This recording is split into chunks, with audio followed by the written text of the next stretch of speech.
And welcome back into the OCFTV studio. It's been a little over a week now since the last time we recorded.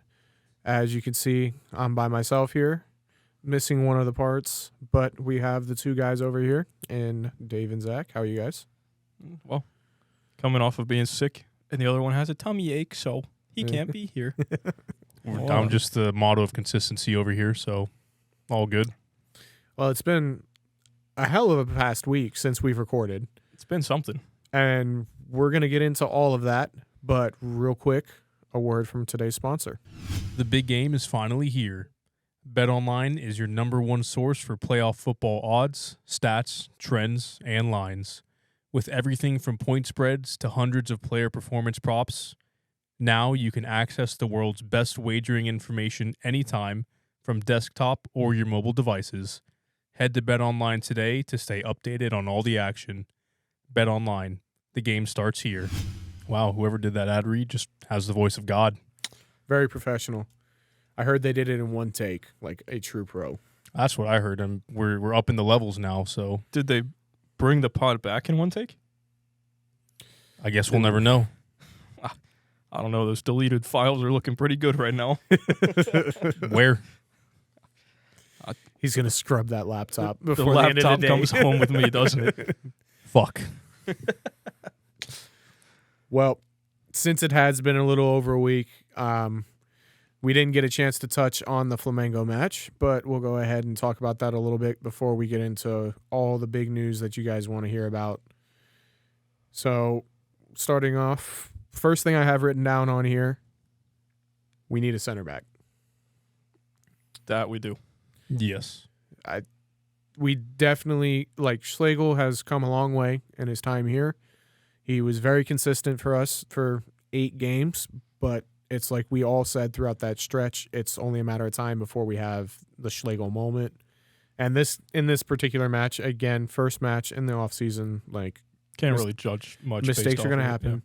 But if you're making the Schlegel mistake inside 2 minutes, it's not a great look for you. And he was like stepping up, way out of position, jabs in on somebody, gives away a free kick inside 2 minutes. And it's like that was almost a breakaway opportunity. That person's able to receive that ball and play it off to somebody else. We're looking at a different problem. Again, can't really judge, like you said, first game of the season, but preseason, not even the season, preseason. Like, we're still trying things. We need a center back. I mean, it's just the same Schlegel mistakes that we see over and over again. Like, I'll take it back to the commentary team. As much as I love Miguel and Evan, they said that he may have 1 or 2 mistakes in him that he'll always be remembered for the good moments that he's had. That the penalty save against New York City. Mm-hmm. But if we're being honest, the Schlegel mistakes that happen have cost us so much. It's not even just the mistakes. It's more of his overall play has been, I'd say, worse than it has been good. So overall, you look at him and his effect that he's had for the club. Yeah, he's had big moments. But overall, outside of those big moments, it's just average at best and then maybe hurting us.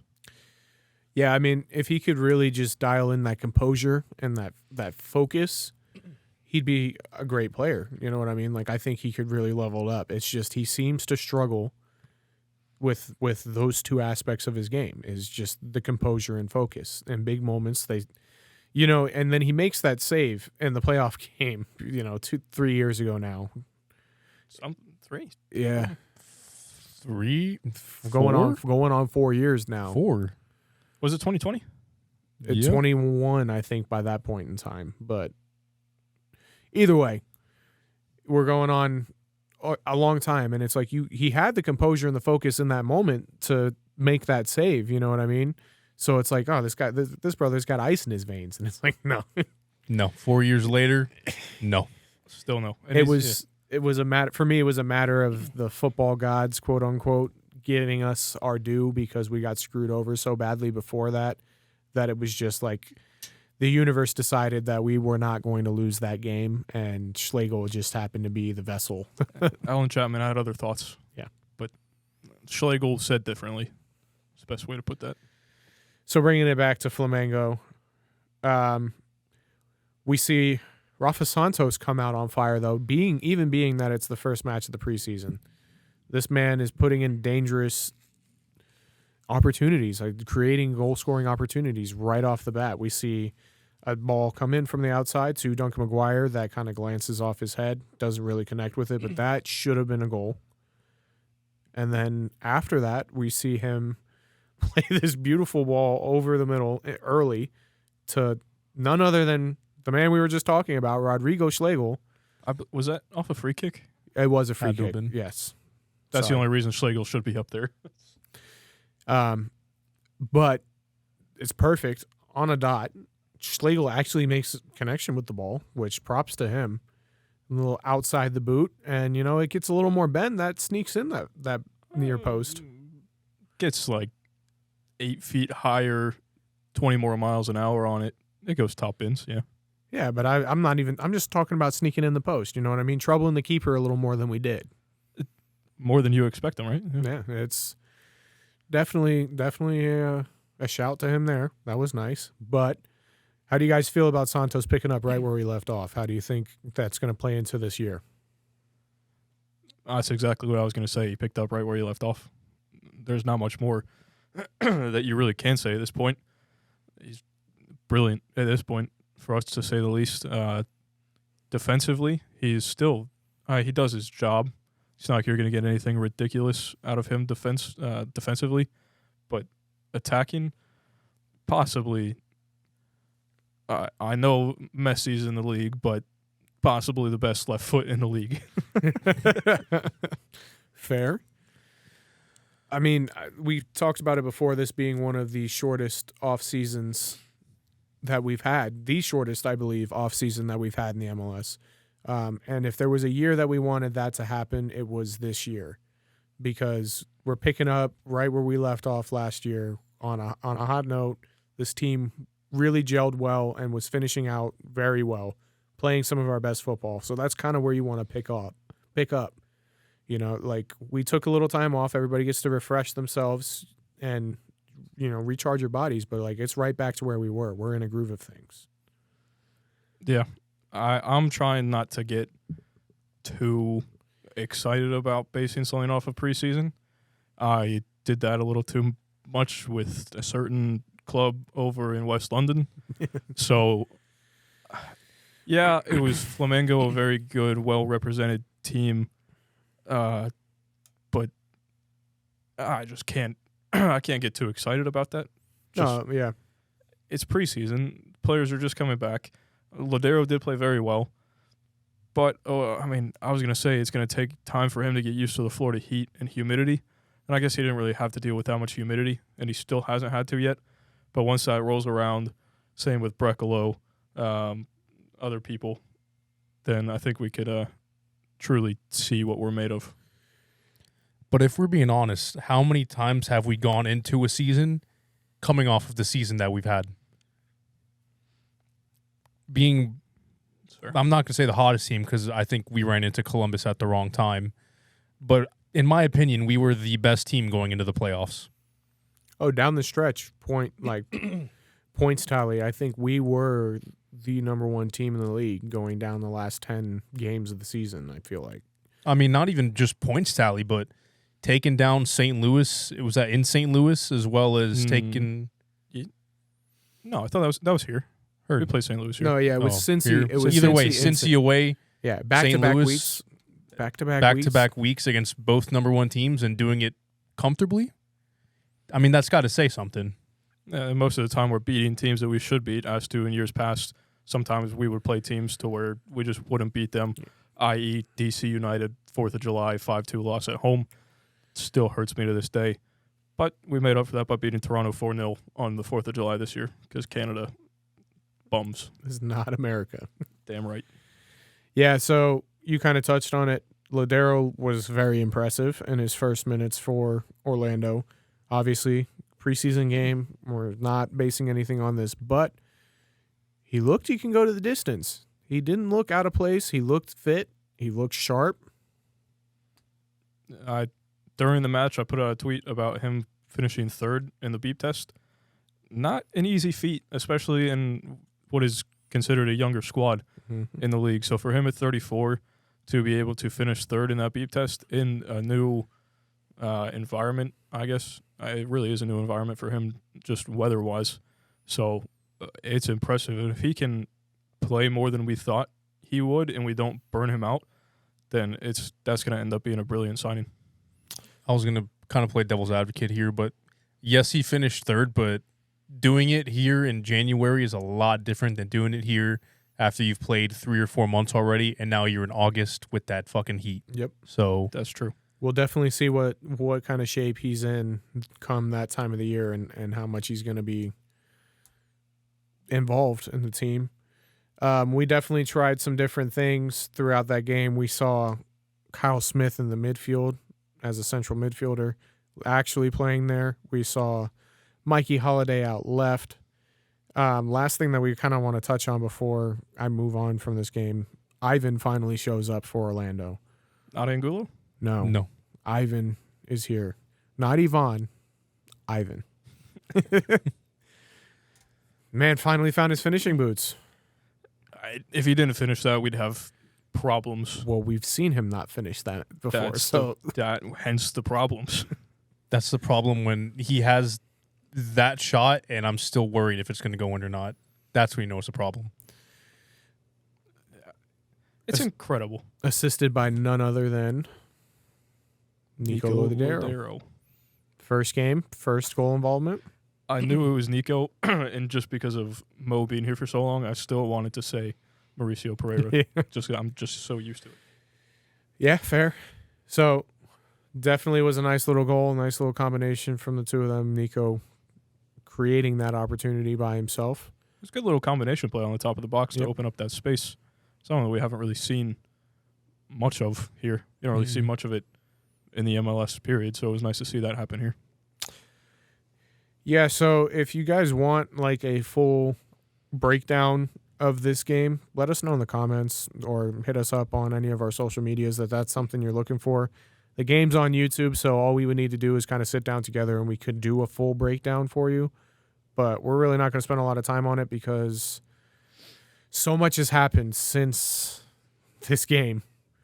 I know that Zach and I have been glued to social medias for the past 5 days at this point, 6 days. I'd like to see my screen time on Twitter for both my laptop and my phone and just see the percentage just skyrocket. Yes. I can't wait for my next week's The screen review time thing. to come out because I'm typically not on my phone a ton, and I feel like I'm Tom Bogert and Fabrizio Romano this past week. Like I'm sitting here like, notification from this guy. All right, look at this news article. All right, read this article. Nope, that's not credible. We're not talking about that. All right, let's corroborate this story with this story, and let's act like.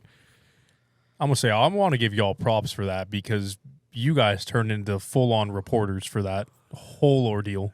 I mean, I think we posted, well, I posted more on Instagram in the last 4 to 5 days than there were posts on Instagram in the last, 2 months. I was going to say 2 years, but I'm discrediting myself a little bit there. You do good work on the Instagram, that's for sure. No, I mean, I think I've tweeted more on the OC Fan TV account this past week than I have in my entire lifetime, to be fair. Like, going on my personal Twitter, I probably have 14 tweets in total from myself. So Same. I retweet a bunch of stuff. But, yeah. Apologies if I cough into the mic. I think partially due to staying up all night and looking out for that news, I did pick up a cold. I'm fine now, so these boys aren't sick, but I'm getting over the cold. Oh, pull your jacket down. You're fine. Am I, though? Guess you'll find out in the next couple days. Oh, shit. All right, so we'll just start from the beginning. It's a whole timeline, isn't it? Literally. Yeah. OC UK. Shout out Taylor. Made a whole timeline. That's been fantastic. So Flamengo match happens. During that time frame, we are in talks with David Brecalo and reportedly Alan Saudavilla.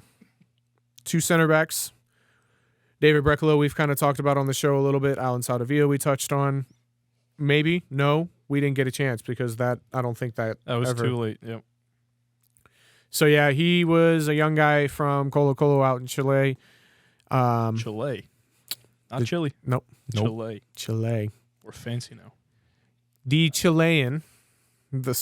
Uruguayan playing in the Chilean league, 22 years old, is his first professional contract. Apparently, Orlando City put in a bid for a loan plus a buy option that Colo Colo turned down. They never wanted to get rid of him, seemingly, and they're never going to get rid of his 100% rights. It's only going to be 70% for him. So maybe we were talking with him, maybe not. Then we hear rumblings of Duncan McGuire links. We hear Sheffield Wednesday and what was It was the FC Midtjylland from Denmark, Denmark. and Well, obviously the other one. so They who shall not be named. those were the first two teams interested. And it seemed like Wednesday was the ones that were leading the race. And then the infamous Blackburn Rovers enter the conversation. And they come in and they offer a pretty compelling deal. Before all this happened, we offered Duncan a new contract, wanted to try to keep him here in Orlando. Obviously, he's contributed a ton. Can't keep him on that rookie contract making $83K a year. It's not fair to him. It's not right. So we try, we talk. But he knows the interest from Europe. He knows he's got offers on the table. I'm assuming his agents talk to him too. And he feels it's time to go. So what do we do as Orlando City? The same thing we've done time and time again. We're not going to stand in your way. Blackburn had the best offer, which I think you might have the details on that original offer. Do I?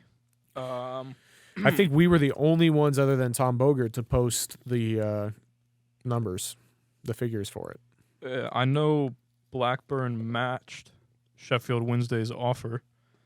Let's see. I'm going to Taylor Orlando City UK's article, and we're finding it because I did not expect that. Maybe not. Well, just entertain the people for a second. That's fine. So, yeah, this saga starts off. We're going to send Duncan McGuire over. He's in Cancun training with the guys at the time.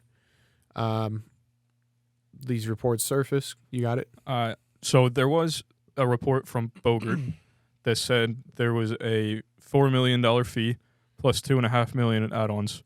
That was one, but then there was another report from Wheatley. Chris Wheatley. Yeah, that's his name. That was 2.3 million pounds. Yes. Plus, was there add-ons in that, or was it just 2.3 flat? I think it was 2.3 flat. So there was that. Blackburn was having a bunch of trouble financially. They were trying to sell an academy kid named Adam Wharton for £22 million to Palace, and he actually just played for Palace over the weekend. I'm pretty sure he got dispossessed in the midfield and gave up a goal. So, nod to him. Shout out. Then apparently that deal fell apart, so Blackburn wasn't going to get their £22 million, and Duncan McGuire deal fell off. While he's on the plane. Dear Lord, he's a poor guy. He's on a plane to England, finds out that the deal is off. Well, yeah, again, while he's on the plane flying there. And so he's pictured sat in a hotel where some internet sleuths figured out it was some hotel in Sheffield. He's in Sheffield.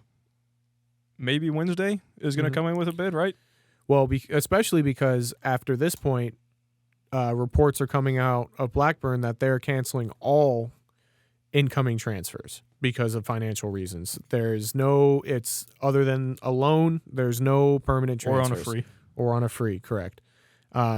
Before all this, they kind of like stuck their head in on the David Brecalo front and assholes kind of just tried to get involved there. And then we all kind of were like, not worried about it anymore as soon as this information came out because Viking didn't want a loan. They wanted a permanent. So, like you said, sitting in a hotel in Sheffield, You are Sheffield Wednesday. You come in and get this deal done. The lad's stranded here in England with no club. So I don't know if the time on this is UK time or Eastern Standard Time in the US, but according to Orlando City, UK, on February 1st at 14:27, so 2:27 p.m., Blackburn Rovers re-enter negotiations for Maguire, according to Sky Sports News. So that's when that clip broke on Twitter. They posted it, and everybody was like, what is going on? So that's UK time. It was early. I remember early in the morning. I remember being like on the job site walking around. Because that would have been right before we did the stream February 1st, yeah? Yeah. So it was early that day, early morning. I want to say it was like 10 o'clock. So that happened, yeah. Yeah, like 9:30? Yeah. I like believe that would be, yeah. Sorry, just me. Specifics, I Yep. get it. Then at 4:15 British time, Maguire is on his way to Blackburn to sign a loan deal with option to buy. That was also news that no one really expected. Was for it to be a loan deal and then an obligation to buy after. And then the price of that was even crazier. No one expected $700,000 just for a loan for 6 months, which fair due to Orlando City's front office. Great business from us. And then added on top of that a purchase option of $7 million plus $2.5 million in add-ons. They're not going to pay that. No, I mean, Muzi did the front office fantastic work there because we know what we have in Duncan. And, you kind of reopen negotiations when you fuck them around like that. So now it's time for us to add our little price tag on top. And that's not even a little price tag on top. That's highway robbery. 6 months over there, basically all we're doing is increasing his value. And we know your broke club can't afford to pay the $9.5 million to retain him. So he's coming back here, and we're just going to open up a bidding war. Same thing we did with DK, and end up potentially selling him on now for 10.5. Who knows? Well done by the front office, because that's just a nice little Fantastic. fuck you to the I don't forget their names. Vankies. Fuck you to the Venkies. Give us $700,000 for 6 months. Yeah. So at this point, I feel like it's the right time to give you guys a little. If you haven't seen our thread already, a little kind of background on the Venkies. They're not a good ownership. Blackburn Rovers are in tumultuous times, facing the prospect of administration. If you guys don't know what that is, that's when the government comes in and takes over your football club and runs it for you and fixes all your problems. It's basically bankruptcy, except a lot less fun, I would imagine. So there's a whole bunch of stuff going on. We're not going to go in super depth with it. I don't know if you're looking it up right now. Yeah, I'm trying. Oh, I found it. He's done it again. Where did that come from? Perfect timing. He's done it again. Also, this isn't the first time that some shit's happened with a transfer for them either. No, I feel like that's why this is the right time to give you guys a little overview of what's going on at Blackburn. So they bought Blackburn in November 2010. There have been multiple stories of just not great things for a football club to be had. Just kind of embarrassing, really, if you're trying to run a football club. At one point, the Venkies talked about bringing in players, quote unquote, like Ronaldinho and managers like Maradona, end quote. Instead, they delivered guys like David Goodwillie and Steve Keane. Steve Keane. No offense to those two lads, but you're no Ronaldinho and Maradona. I apologize. I said in one of the tweets, it looks like there could be a Netflix documentary made about it, just because of how crazy it all is. If you want the full details on it, go read the the thread. There was a £7.3 million purchase of a mansion that was actually, I didn't put it in here, it was owned, they bought it from none other than Man United and Sky Sports, now Sky Sports legend Gary Neville. Uh-huh. That was not taken lightly or taken well by banks. They put them in a tax dispute. Then, from what I saw, an Indian bank seized the property, but I don't know how that works with it being in British soil. And then so something happened with that. Well, I know they bought a property in India as well, correct? With the football money. Could that be the property that's maybe being referred to? That might be true. Or might be it. There are statements coming out. They're saying all their financials are fine when obviously they're not fine. They are getting loans from Indian courts to keep the lights on at Blackburn, so they're getting helped out by the Indian government, as well as one point being an administration from the English government. So they are in absolute tatters over there. Getting to the point where they can sell an academy product in Adam Wharton, who I mentioned earlier, for £22 million, and none of that goes to transfers just because they have to use it to keep the lights on, housekeeping, probably pay people. Yeah. Not even the manager at this point, just the people that are there on match days, your part-time workers and stuff. So absolute shambles over there, and we see that now. Yeah, and I mean, obviously this is Orlando City Fan TV, and we talk about our own team, but this isn't something that we're okay with just letting kind of go under the radar. There's corruption all over the world in football, and any opportunity that I feel like any of us get a chance to shed a light on it, we're going to take that opportunity. And it's such a shame to see what's happened to such a great football club, which was once great, to see utter incompetence at the helm, complete disregard for the fans and the club and the history, to just come in and destroy an organization, and then to see what's happened to this fan base since. We've had a ton of opportunity to interact with a bunch of Blackburn fans on social media. This past week, we did a live. We got a bunch of those guys on there coming in and talking. And it's like, to see them apologize over and over and over and over, that's not right. Nope. You should never be in that position as a football fan to have to go on social media and apologize on behalf of your club for fucking around a 23-year-old kid that didn't know any better. It is really sad. Even, I mean, as an American, never have been to England, never really sat down and watched a Blackburn match. Don't necessarily really care at this point. Now I kind of do, just because I'm invested in the Duncan thing. I mean, talk to some good people on Twitter and Instagram, but I still think Blackburn, I still think Alan Shearer in 94, 95, they won the league. And now you're struggling to stay in. Honestly, at this point, you're in the championship, don't know how. It's impressive that you're still in the championship with what has gone on. And I still see fans that are like, no, JDT, their manager, is the problem. It's not the ownership. How you can be saying that is beyond me with everything that has happened. Probably previous managers, the same thing. We saw in the thread, there was at one point 50 fans, quote unquote, besieged the training ground. Mm-hmm. And then after that, the manager was given a bodyguard just to protect him. And then 7 games in, he quit because his job was no longer safe. Yeah, in all reality. Tenable. No, yeah, that's the word.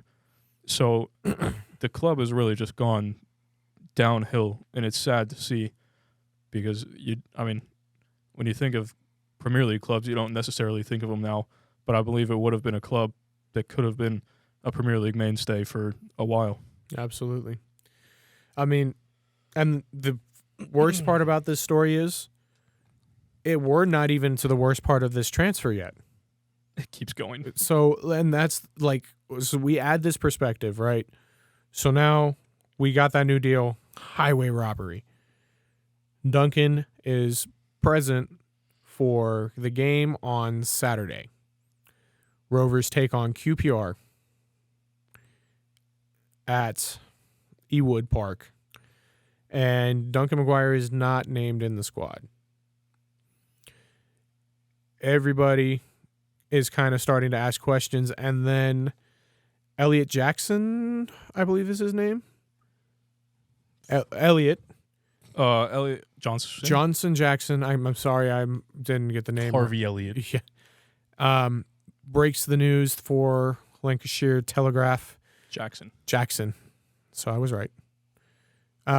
that there is potentially a rumor, or there is a rumor, that Duncan McGuire's transfer has not been ratified yet. And they are doing some investigation into it. So when we think it's all done, he's been announced at the deadline.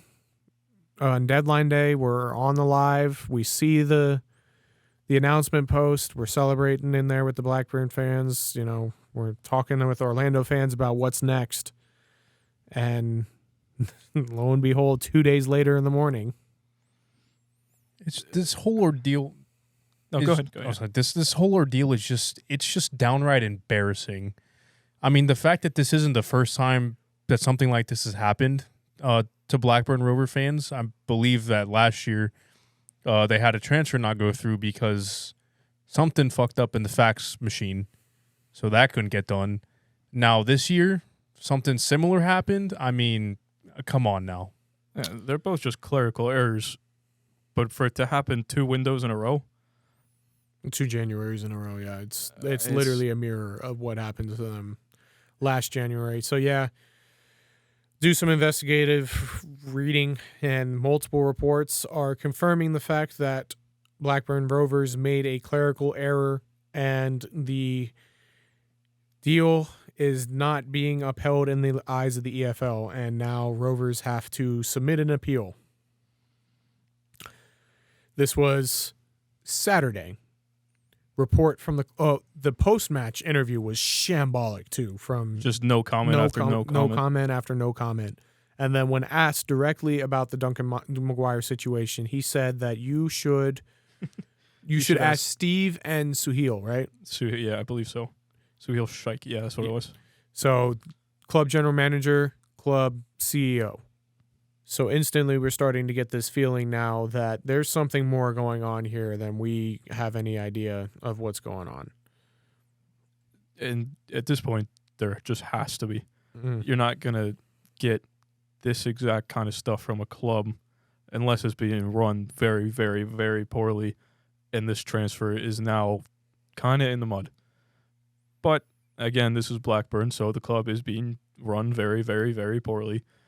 And here we are today sitting here talking about it, so I just can't even be surprised. Yeah, it's been an extreme saga.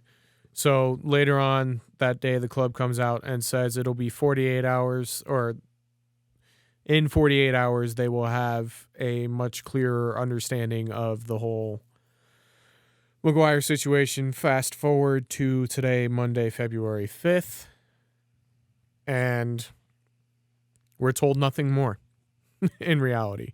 Yeah, supposed to get news, and then it was just, again, another no comment. Yeah. So the investigative reporters over there, the EFL still hasn't ratified this deal as of today. So they started looking into saying what the club's other options are, and there's basically 3.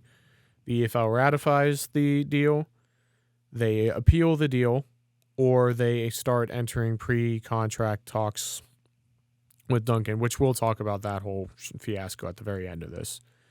But nothing else. And then Alan Myers for, I believe, Sky, puts out there that the club is not going to be commenting on the Duncan McGuire situation tonight at all. And this was about 3 o'clock our time, so 8 over UK time. Yep. So there's not going to be any more comment on that today. Based on everything that we've done, all our research and all our reports that we've seen, Duncan's coming home tomorrow. He'll be on a flight, what is Tuesday, February 6th, back here to Florida, whether it be here in Orlando or joining the team, wherever they are currently. It seems this whole fiasco is finally done. Yeah, this has just been a complete and utter shit show. There's no other way to put it. I mean, I don't understand how you as a club can purchase a player, go back and say, I don't want him, then proceed to target one of our transfers, get outbid, lose that, go back on the player you originally wanted and now still somehow can't get the deal over the line? I feel like it's kind of easy to say that because in that context, it just looked like Blackburn is just trying to fuck Orlando City over. But in all reality, they fucked themselves over, and they're just trying to make up for it. The whole Brekalo thing threw me for a loop. I still don't understand why they went after him because they had already gotten a center back on loan, I believe. It was on loan or free, obviously. So for them to kind of have interest, it might have just been a false report to stir something up.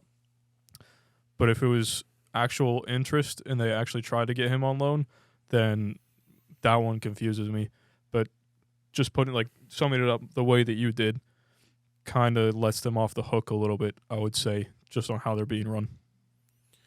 Yeah, it's an absolute shambles over there. Definitely the best thing is for Duncan to come back here and not join a relegation battle that those guys are very well in now, especially after losing to the team in the bottom of the league. So You're Rangers over there just doing things over there in the championship, just not good things. That's what happens when you take Emil Smith low. That's what I should start calling him, actually. That's actually pretty good. You came up with one there. I'll give you that. Didn't even mean to. So, yeah, that's the Duncan Maguire transfer saga. Now, moving on to another transfer saga that has been a saga in and of itself, just nowhere near that magnitude, is the David Brekalo saga. Kind of talked about that a little bit. I think, at least, I can't remember at this point. It's been so long. We probably mentioned it on the live stream on Thursday. Viking has just been very, very stubborn in wanting to sell him.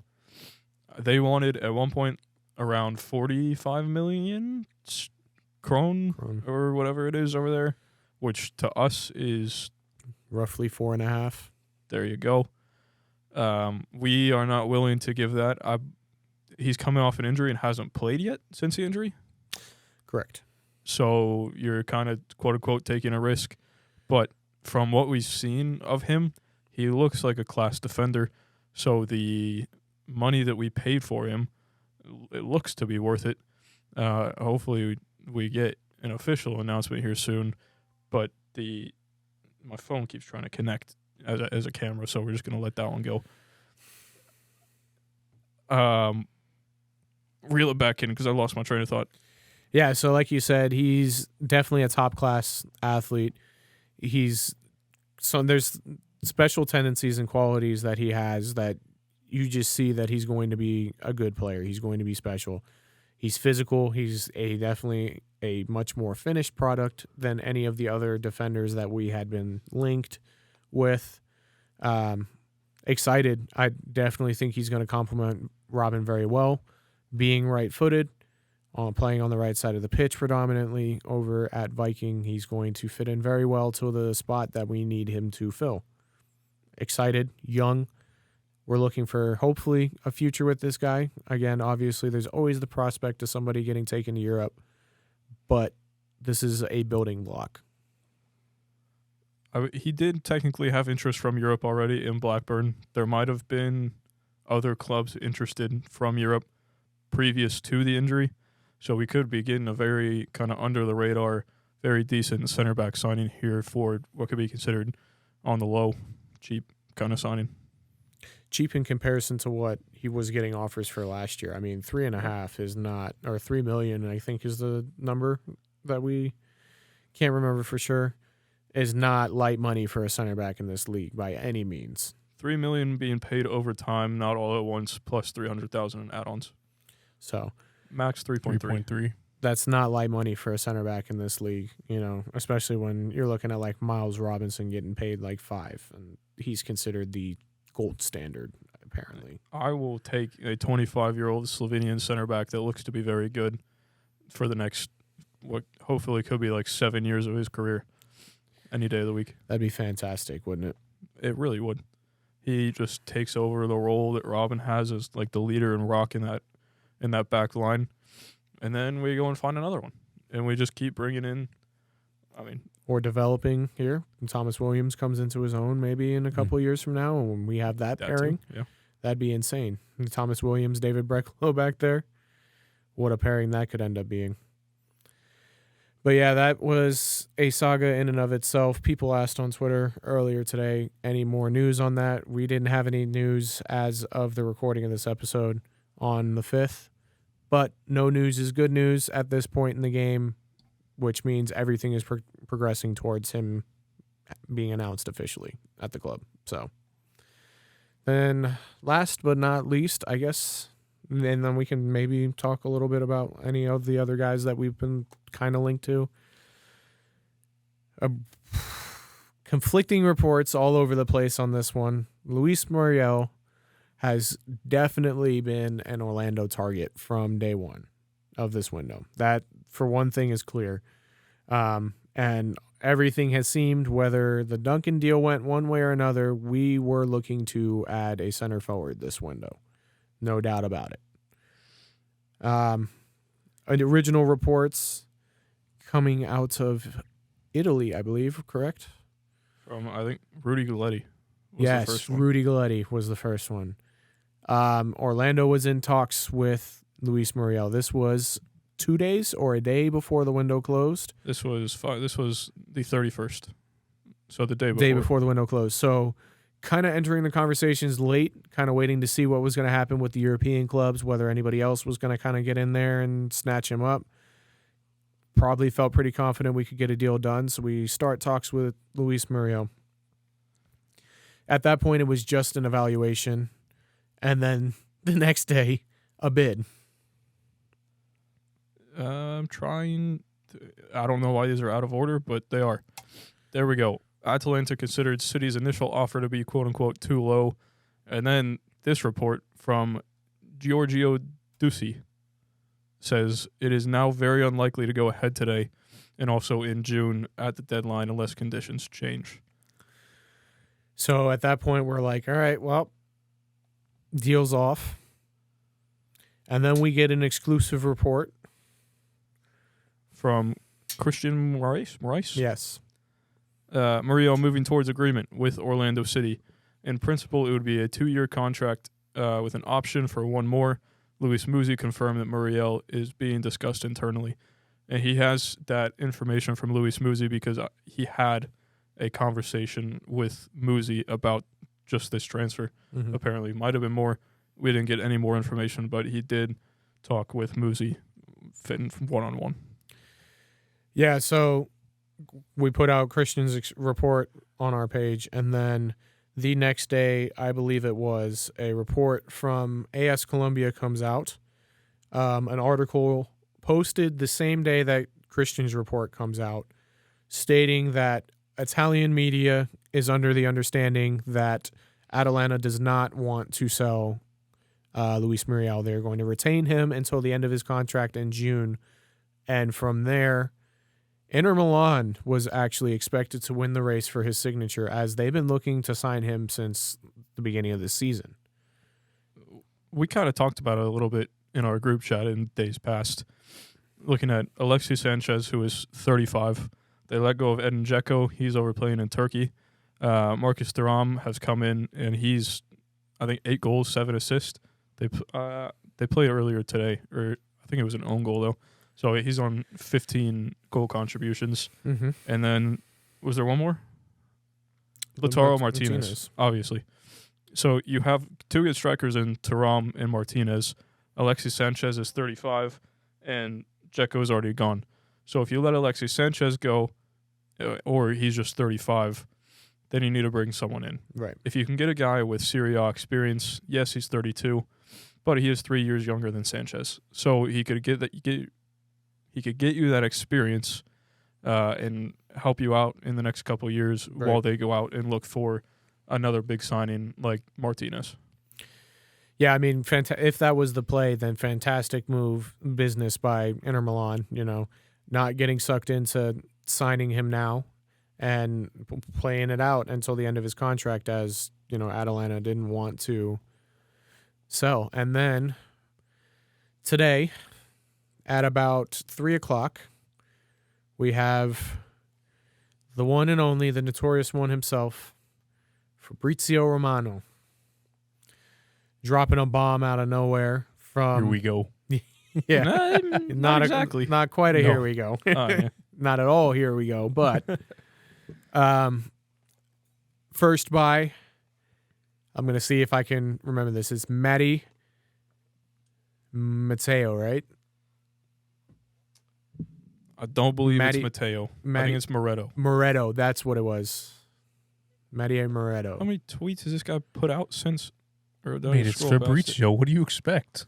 Why don't you just go to our there it page, is. bud? Matteo Moretto. There you go. Matteo Moretto. First by him, he posted 4 days ago with only the words Luis Muriel to Orlando City. No context, nothing. So I didn't pay much attention to it when I saw it come out. But, that's a very What a tweet. very reputable source. But it's like, all right, you're not giving me a ton of information here, my guy. So nothing to really back on. Talks have been progressing, apparently, since that report from Colombia came out. And we're in the final stages now. Final stages of the contract negotiation with Luis Morel. A permanent transfer, immediate permanent transfer.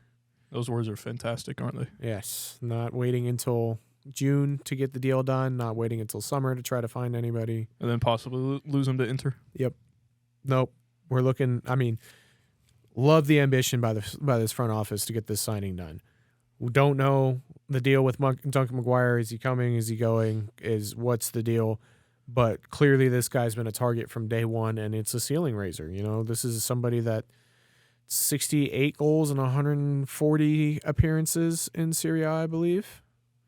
You want me to try to find it? Yeah, if you don't mind. But a proven winner, a proven goal scorer at the top level. He bagged 26 goals in a season, Dave. If he's doing 26 goals in a season over there, what do you think he can do over here? I think it's a great signing purely because regardless of if Duncan comes back or not, realistically, the only strikers we have right now are Enrique, Jacqueline. And if we get Muriel in, that gives us the opportunity to kind of move Enrique back out left if we need to. Right. Plus, if Duncan comes back, that's a whole lot of number 9 depth that we were kind of asking for earlier on. Yep. In a matter of 24 hours, we go from having no first-team ready strikers to 2, potentially. Potentially even 3. Jack We Linder, haven't seen a whole lot. I'm just going to ignore that. A whole lot of Enrique, but from what I've seen, I think he could get it done. Yeah, I think he would have been the guy that would have been expected to step up in that slot if we don't make a signing, Duncan doesn't come back, whatever the deal ends up being. He probably was going to be the guy to step up, but I do agree. Having him as that depth option out on the left, which is honestly very important at this point. We were talking about it before. We don't have a whole lot of depth out on that left side. It's Angulo and who? Ojeda. Whoever else can fill out there. Exactly. So just to bring it back to the numbers from at Atalanta, 68 goals and 183 appearances. 83. So that puts him over a goal every 3 matches, which I will take. And MLS season has 36. Mm-hmm. So you're getting over 12 goals from him realistically. Yep. Plus Duncan. Yep. Plus Facundo. Yep. If we have 3 people score over 10 goals just in our attack. You're forgetting about Ivan. First year for Ivan. That could be huge. 3 or 4. You're also forgetting about Angulo, though, who could take those numbers down. That's why I said 3 or 4. Okay. we're being realistic here.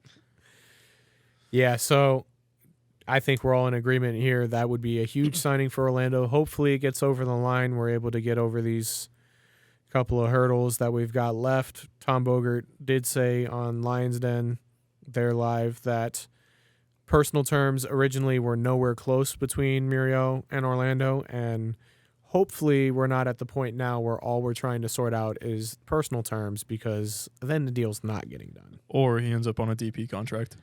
No.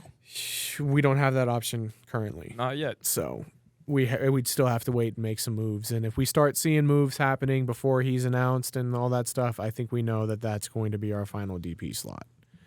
That'll be tell. If we see Caesar or Enrique's contract get bought down before the Muriel contract's announced, that's pretty Telling right there. telling that that's our DP. Wait. Which a little underwhelming, but I wouldn't be mad. I think it's a good signing. We've been asking for like an out and out number 9 that just knows how to score. To be fair, that's him. No, absolutely. So, like, you can't be mad at it. But yeah, you're like, oh yeah, let's go get a really good number 9, and you expect someone in like the. I feel like in my mind it was someone in like the $5 to $10 million range because MLS clubs can't spend massively. We just saw FC Dallas get Peter Musa from Benfica for $10 million. So like they have some cash to splash, but I'll take 3.5 is his market value. So technically getting him under market value. So can't really be mad, but also, all right. I guess that explains it. yeah, I mean, I'm with you there. So something that I think we all feel needs to be clarified. When we post transfer rumors, they are that. Transfer rumors. We have, at least here, and I feel like across the fan base, been without that type of rumor for a long time, without that talk, without targets, deals. It's always kind of just like out of nowhere, oh, we made a signing. Where did that happen? So obviously we're very tight-lipped on the Orlando side. So we've kind of taken it upon ourselves to try to find deals from the other side. So the reports that we're getting are from, with Brekalo, all the reports that we broke came out of Norway and the Norwegian media and news. With Muriel, it's coming from Italy and Colombia. So obviously there's conflicting reports when all these things come out. So just because we post something does not mean it's true. It's a rumor, and we're just putting all this information collectively in one spot. Now, what we will say is we do some research, and we do try to accredit our sources and make sure that they're credible and that they're not just somebody out here trying to make a headline using Orlando City and getting somebody to bite on it. That did happen to somebody in this studio, and they've learned from their lesson. He's not in the studio. What do you mean it happened to that? Yeah, You sure about that? yeah. Goal. He's learned his lesson, The bankrupt airline. and since has done phenomenally, I will say. I don't want to talk about it. Fact-checking his sources and making sure that we're all on point. Oh, I think my hip just popped out of place. I heard it from here. It's the problem. And it wasn't quiet either.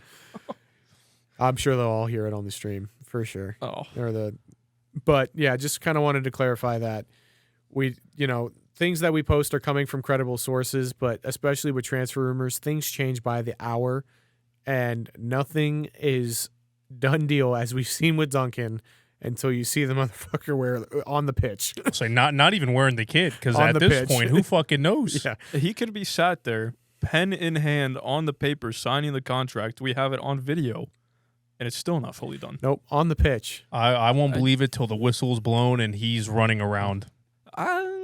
Even then, When he bags his first goal, I'll believe it. Yeah. only with Blackburn can you still not be confident that it's done watching him play. Yeah, fair. Yeah. That's Fair. After the match, he gets shipped back here just because. Cops are waiting. Hey, you got to go, bud. Yeah, so things change by the hour, by the minute when it comes to transfers. So that's why it's so busy on our social media feeds, and things may seem like they're conflicting and back and forth because they are. even saw it with Muriel. Yeah. I mean, one side of everybody believes that their sources are credible, but everybody's got to get information from somebody. Tom Bogert, Fabrizio, they all get their information from somebody. So don't be under our posts with that crap either. that I'm not going to believe it until Bogert and Fabrizio posted. It's like, okay, then don't say anything. How about that? I think there were some that we posted, and then like 30 minutes later, Bogert would then post. Oh, we scooped him 3 times throughout this Love you, entire Tom, buddy. saga. Now, when they post, it's done deal. Like, you know what I mean? Like, they have very reliable sources. Mhm. So obviously, when Fabrizio and Bogert post, like, that word is truth. When we post, it's like 95% sure that this is what's going on. I'll take that. I'll take 95%. You know, there's always After that ordeal, yeah, Shut up. 95. I'll give it to you. Shut up. yeah. Well, Shut up. Move on. his rating might go down a little bit. If you see it's from Zach, this one, 90. 92. We should start doing that, putting authors on all of our Just- posts, just so that way everybody. If you could see it's from Zach, yeah. Okay. Anyone else? Yeah, Hey, probably. I didn't. Sorry. Did you stay up all night doing the I transfer did. news? I did stay up all night. Doing the transfer news? I did stay up all Doing night. the transfer news? I was at work. Okay, buddy. So, to sum up this past week, it has been nothing short of nonsense. Correct. Blackburn Rovers, Nothing short of nonsense. get your shit together. More just the Venkies in the front office, the supporters, 98% of them have their shit together, and they just feel bad that any other club has to deal with their club. I feel so bad. Shout out to you guys if you're listening to this. I do feel bad. I said it earlier, and I'm going to say it again. I couldn't imagine being in your shoes and having to apologize profusely for the incompetence of your front office and your ownership. It's incredibly poor position to be in, and it's sad to see your club in that spot. And we're with you. We want the Venkies out. Nobody deserves to deal with that. All they should be doing is running a takeaway chicken joint. I don't even give them that. Apparently, they've done it well enough. You know what else? You know what their only worry should be for the next rest of their life? Figuring out their financial problems and getting out of court. That, and then after they figure that out, if they ever do, is making it up to the Blackburn supporters. Yeah, good luck with that. Oh, yeah, just like a $100 million infusion with no strings attached. That'd be great. Just sell the club. Well, sell the club and then give them money to use without Correct. your incompetence. Yeah, don't put the debt on the new owners. You pay the debt, but you don't own the club. Sounds like a deal. There you go. Blackburn, we're handling your negotiations. Venkies, we expect a response from you by like 10 minutes. And if you don't respond, we're considering that you're leaving. Blue Crayon? No, We no. get for doing the negotiations. They get a white crayon just because how fucking useless it is. There's your fucking offer. You leave, we give you a white crayon. I'm a master at negotiations, I as love we've that. learned from his. What? A white crayon. We and signed you for Orlando City for a yellow crayon no, it was. No, it changed. and no, it was a yellow crayon. I can't remember. Oh, what- it was because he offered green, and then I said no, I'd rather have yellow. It was a chip and a crayon. Yep. Master of negotiations over here. Venkies, y'all can fuck off. Disrespectfully. Oh, yeah. There's no. We mean that wholeheartedly. You are scum of the earth. Don't deserve any part of this beautiful game. Don't deserve to be anywhere near this sport. And it's just disgraceful and disgusting. Fuck you guys. Fuck off. Anyway, back to Orlando stuff. We appreciate y'all for being in here. Sorry for any nonsense that may have happened throughout this video. We hope that you enjoyed it. If you like what you heard here, make sure that you hit that like button. Turn on the notification bell. If you're not subscribed already, well, what are you doing? You've been here long enough. It's time to hit the subscribe button. Hit the description. All our links are in there for all our socials. We've been very active on them, if you can't tell. So there's tons of stuff coming out of there. You like the transfer rumors, that's where you stay up to it first. We got all the information that we give to you. So we try the best to keep everybody up to date. And once again, It is not law. We post it. Especially with me, apparently. Yes. Thank you guys, and we will see you on the next I one. want to say one thing. One thing. Ooh. Make sure you tune in to our live streams. We've been doing them every single Thursday. Thursday, I think we said 8:30 8:30 p.m. Eastern time. So for the Rovers fans over in the UK, just stay up till 1:30. Nothing too late for you. West Coast fans, 5:30. Anywhere else, You figure out Figure your it out. Yeah, you figure out your you look at your time zone. You look at Eastern Standard Time and subtract or add hours accordingly. I'm sorry. yeah. Every Thursday we've been doing it, just kind of like a We're all just dying in here.